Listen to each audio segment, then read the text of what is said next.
যে সকল চাকরি প্রার্থীরা আগামী দিনে পুলিশ হতে চান কিন্তু বাড়ির আর্থিক অবস্থা খারাপ হওয়ার জন্য ভালো কোচিং নিতে পারছেন না, অথবা আপনার বাড়ির নিকটে কোনো ভালো কোচিং সেন্টার নেই, তাই আপনারা কোচিং সেন্টারে ভর্তি হতে পারছেন না, এই ভিডিওটি তাদের জন্যে।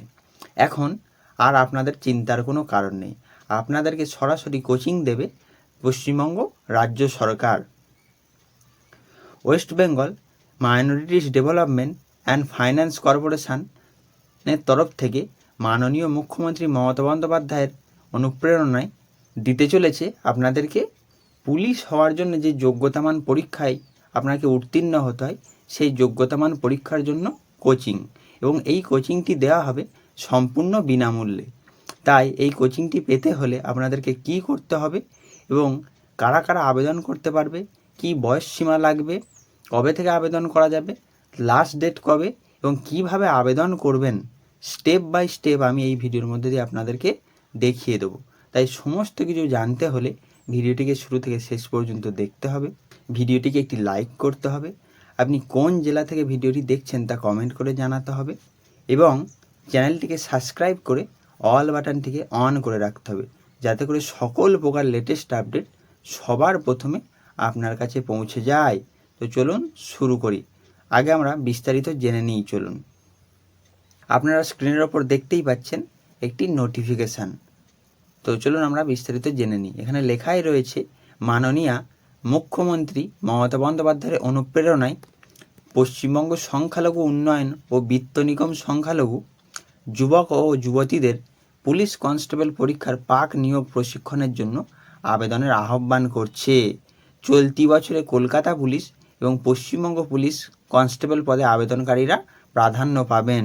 অর্থাৎ আমাদের রাজ্যের মুখ্যমন্ত্রী মাননীয়া মমতা বন্দ্যোপাধ্যায়ের অনুপ্রেরণায় পশ্চিমবঙ্গ সংখ্যালঘু উন্নয়ন এবং বিত্ত নিগম এর তরফ থেকে সংখ্যালঘু যুবক যুবতীদের পুলিশ কনস্টেবল পরীক্ষার প্রাক নিয়োগ প্রশিক্ষণ দেবে, তার জন্য আহ্বান জানাচ্ছে।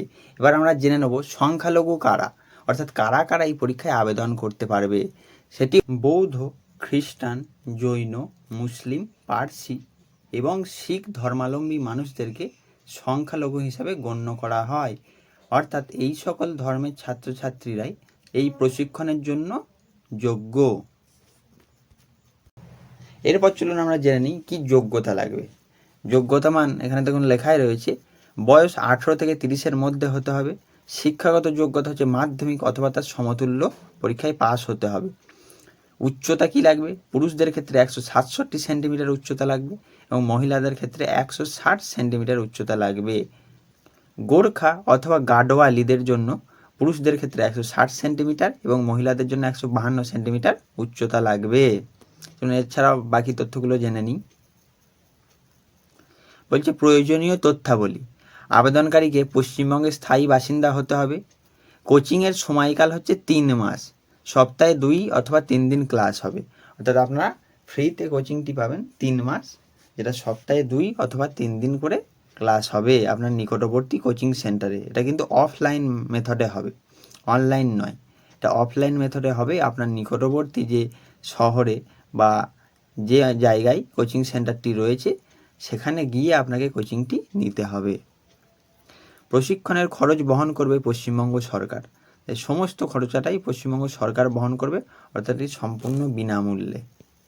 অনলাইনে আবেদন করুন, ওয়েবসাইটটি দেওয়া রয়েছে, এবং অনলাইনে আবেদনপত্র জমা দেওয়ার শেষ তারিখ হচ্ছে 4 আগস্ট 2024। এই পুরো নোটিফিকেশানটা আমার টেলিগ্রাম চ্যানেলে দেওয়া থাকবে, আপনাদেরকে তাই অনুরোধ করা হচ্ছে আপনার ডেসক্রিপশানে দেওয়া টেলিগ্রাম লিঙ্কে ক্লিক করে টেলিগ্রাম চ্যানেলে যুক্ত হয়ে যাবেন এবং সেখান থেকে এটা চাইলে দেখে নিতে পারেন। তো চলুন এবার আমরা আপনাদেরকে জানিয়ে দিই স্টেপ বাই স্টেপ কীভাবে ফর্মটি ফিল আপ করতে হবে। আপনারা স্ক্রিনের ওপর দেখতেই পাচ্ছেন পুরো অ্যাপ্লিকেশান ফর্মটি আমি ওপেন করে নিয়েছি, এবং এই ফর্মটি আপনাকে পেতে হলে আমাদের ডেসক্রিপশানে দেওয়া লিঙ্কে ক্লিক করতে হবে, এবং লিঙ্কে ক্লিক করলে আপনাদের এই ফর্মটি আপনাদের ফোনে হোক, কম্পিউটারে হোক, ডেস্কটপে হোক, এখানে ওপেন হয়ে যাবে। অর্থাৎ আপনাকে আবেদন করতে হলে আমাদের ডেসক্রিপশানে দেওয়া লিঙ্কে ক্লিক করে এই ফর্মটিকে ওপেন করে নিতে হবে। তো চলুন এবার আমরা ফর্মটি কীভাবে ফিল আপ করবেন তা আপনাদের জানিয়ে দিই। প্রথমেই রয়েছে অ্যাপ্লিক্যান্টস নেম, আবেদনকারীর নাম দিয়ে দেবেন। তারপর ফাদার্স নেম, বাবার নাম দিয়ে দেবেন। ফাদার্স অর গার্জেন নেম, বাবার নাম অথবা গার্জেনের নাম দিয়ে দেবেন। মাদার্স নেম, মায়ের নাম দিয়ে দেবেন। ডেট অফ বার্থ, আপনার জন্মের তারিখটি দিয়ে দেবেন। তারপর জেন্ডার সিলেক্ট করে নেবেন, মেল, ফিমেল না ট্রান্সজেন্ড, সেটা সিলেক্ট করে নেবেন। তারপর ব্লাড গ্রুপটি সিলেক্ট করে নেবেন। এই আইডেন্টিফিকেশান মার্ক, অর্থাৎ আপনার শরীরে কোনো আইডেন্টিফিকেশান মার্ক আছে কি না, ধরুন কোথাও কাটা বা কোথাও কোনো কিছুর দাগ, সেটা থাকলে সেটা আপনারা লিখে দেবেন। ধরুন মাদার টাং, আপনি আপনার মাতৃভাষাটাকে সিলেক্ট করে নেবেন। রিলিজিয়ান, আপনি আপনার ধর্মটাকে সিলেক্ট করে নেবেন, সেটা মুসলিম না খ্রিস্টান না শিখ, পার্সি না জৈন। নিক নেম, অর্থাৎ ডাক নাম যদি থেকে থাকে তাহলে আপনি দিয়ে দেবেন, না হলে না দিলেও চলবে। তারপর হচ্ছে ম্যারিটাল স্ট্যাটাস, আপনি ম্যারিড নাকি আনম্যারিড নাকি আদার্স, সেটা সিলেক্ট করে নেবেন।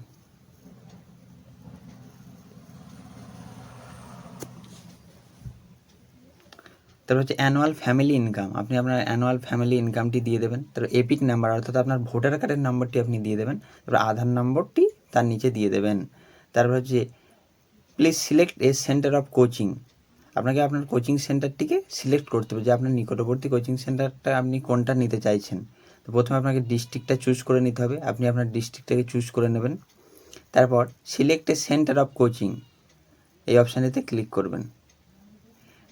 আপনি যে ডিস্ট্রিক্ট চুজ করেছেন সেই ডিস্ট্রিক্টের কোথায় কোথায় এই সেন্টার রয়েছে সেটা আপনার এখানে লিস্টে দেখিয়ে দেবে। সেখানের মধ্যে আপনার নিকটবর্তী যেটা হবে সেটা আপনি সিলেক্ট করে নেবেন। যেমন বাঁকুড়া ডিস্ট্রিক্টের ক্ষেত্রে বাঁকুড়া টাউনে একমাত্র রয়েছে, তাই বাঁকুড়া ডিস্ট্রিক্ট থেকে যারা করতে চান তাদেরকে বাঁকুড়া টাউনে গিয়ে কোচিংটি নিতে হবে। অন্য জেলা হলে সেটা আপনারা চেক করে করে দেখতে পারেন। যেমন পূর্ব বর্ধমানের ক্ষেত্রে বর্ধমান টাউন, কাটোয়া, মন্তেশ্বর, কুসুমগ্রাম, এই বিভিন্ন সেন্টার রয়েছে, যার যেটা নিকটবর্তী হবে সে সেটা সিলেক্ট করে নেবেন। তারপর হচ্ছে অ্যাড্রেস, আপনি আপনার অ্যাড্রেসটি সিলেক্ট করে নেবেন। District, sub divisional office, block municipality, police station, post office, pincode. তারপর হচ্ছে সেম অ্যাজ অ্যাবোভ, অর্থাৎ প্রেজেন্ট অ্যাড্রেস আর পার্মানেন্ট অ্যাড্রেস যদি আপনার সেম হয় তাহলে আপনি সেম অ্যাজ অ্যাবোভের ঘরে টিকমার্ক দিয়ে দেবেন। তারপর হচ্ছে কন্ট্যাক্ট ডিটেলস, আপনি আপনার ইমেল অ্যাড্রেসটি দিয়ে দেবেন। তারপর হচ্ছে মোবাইল নাম্বার, আপনি আপনার মোবাইল নাম্বারটি দিয়ে দেবেন।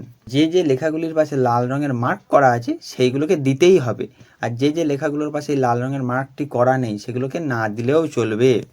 তারপর হচ্ছে ফাইল অ্যাটাচমেন্ট, আপনাকে কী কী আপলোড করতে হবে দেখে নিন। আপনাকে আপনার এপিক কার্ড অথবা ভোটার কার্ডটিকে আপলোড করতে হবে। এজ প্রুফ হিসাবে আপনাকে মাধ্যমিকের অ্যাডমিট আপলোড করতে হবে। মাধ্যমিক আর ইকুইভ্যালেন্ট সার্টিফিকেট, অর্থাৎ মাধ্যমিক পাশের সার্টিফিকেটটাকে আপনাকে আপলোড করে দিতে হবে। আধার কার্ডের ফ্রন্ট পেজটাকে আপলোড করতে হবে। আধার কার্ডের ব্যাক পেজ আপলোড করতে হবে। এপিক আর ভোটার কার্ড ব্যাক পেজ, অর্থাৎ ভোটার কার্ড বা এপিক কার্ডেরও পিছনের পাতা, পিছনের দিকের অংশ অর্থাৎ ব্যাক পেজটাকেও আপনাকে আপলোড করে দিতে হবে। তারপর আপলোড ফটো, আপনাকে আপনার 1 কপি ফটো আপলোড করে দিতে হবে, এবং প্রত্যেকটি ম্যাক্সিমাম সাইজ হচ্ছে 2 MB, এবং সেগুলি জেপিজি আর জেপিইজি আর পিএনজি ফরম্যাটে হতে হবে। তারপর হচ্ছে আদার ডিটেলস, হোয়াটসঅ্যাপ আর টেলিগ্রাম নাম্বার, হোয়াটসঅ্যাপ অথবা টেলিগ্রাম নাম্বারটি দিয়ে দেবেন। হাইট দিয়ে দেবেন, ওয়েটটা দিয়ে দেবেন। তারপর বলছে whether appeared in similar examination, if yes details, অর্থাৎ আপনি যদি এই ধরনের কোনো পরীক্ষায় আগে অংশগ্রহণ করে থাকেন বা পরীক্ষা দিয়ে থাকেন তাহলে হ্যাঁ লিখে দেবেন, ইয়েস লিখবেন, আর যদি না দিয়ে থাকেন তাহলে নো লিখে দেবেন। বলছে ability to speak, read and write Bengali, আপনাকে বাংলায় লিখতে, পড়তে এবং বলতে জানতে হবে। This column is not applicable for candidate of hill districts of West Bengal, অর্থাৎ এই কলামটি পশ্চিমবঙ্গের পাহাড়ি অঞ্চলে যে জেলাগুলি রয়েছে সেইগুলির জন্য অ্যাপ্লিকেবল নয়। তারপর বলছে mention time required to complete 1600 metre or 800 metres at present, অর্থাৎ আপনার 1600 মিটার অথবা 800 মিটার দৌড়াতে কত সময় লাগছে সেই সময়টিকে এখানে দিয়ে দিতে হবে। অপশান বলছে capable to expand chest in centimetre, অর্থাৎ আপনি আপনার ছাতিটাকে কতটা ফোলাতে পারেন সেটা সেন্টিমিটারে লিখতে হবে। আর মেল অনলি, অর্থাৎ এটা শুধুমাত্র পুরুষদের জন্য। তারপরে হচ্ছে if there any disease or physical problem likely to hinder running or hard training on field, yes or no, আপনার কি কোনো রোগ রয়েছে যখন আপনি ধরুন ফিজিক্যালি ট্রেনিং করেন বা হার্ড ট্রেনিং করেন বা দৌড়ান, তখন কি আপনার কোনো সমস্যা হয় সেটা এখানে ইয়েস হলে ইয়েস করবেন, নো হলে নো করে দেবেন। তারপর হচ্ছে কোয়ালিফিকেশান ডিটেলস, মাধ্যমিক or its equivalent, class 12 or HS or graduation. প্রথমে মাধ্যমিকের ডিটেলসটা দিয়ে দেবেন, মাধ্যমিকের বোর্ড, কোন স্ট্রিমে আপনি পড়াশোনা করেছিলেন, year of passing and marks obtain, কত সালে পাস করেছেন এবং কত নাম্বার পেয়েছেন। তারপরে ক্লাস 12 অথবা এইচএস, কোন বোর্ড থেকে, কোন স্ট্রিম অর্থাৎ সায়েন্স না আর্টস না কমার্স সেটা লিখে দেবেন। ইয়ার অফ পাসিং, কত সালে পাস করেছেন, মার্কস অবটেন, কত পার্সেন্ট মার্কস পেয়েছেন। তারপর হচ্ছে গ্র্যাজুয়েশান, একইভাবে বোর্ড অথবা ইউনিভার্সিটির নামটা দিয়ে দেবেন, কোন স্ট্রিম সেটা দিয়ে দেবেন, কত সালে পাস করেছেন, কত পার্সেন্ট মার্কস পেয়েছেন। তারপর সাবমিট করে দেবেন, তাহলেই আপনার ফর্ম সাবমিট হয়ে যাবে। তো এই ছিল আজকের ভিডিওটি ভালো লাগলে যে সকল বন্ধুরা পুলিশ হতে চায় কিন্তু ট্রেনিং করতে পারছে না বা ট্রেনিং নিতে পারছে না, তাদেরকে ভিডিওটি শেয়ার করে দেবেন এবং ভিডিওটি ভালো লাগলে অবশ্যই কমেন্ট করে আপনার মতামত জানাবেন। ধন্যবাদ।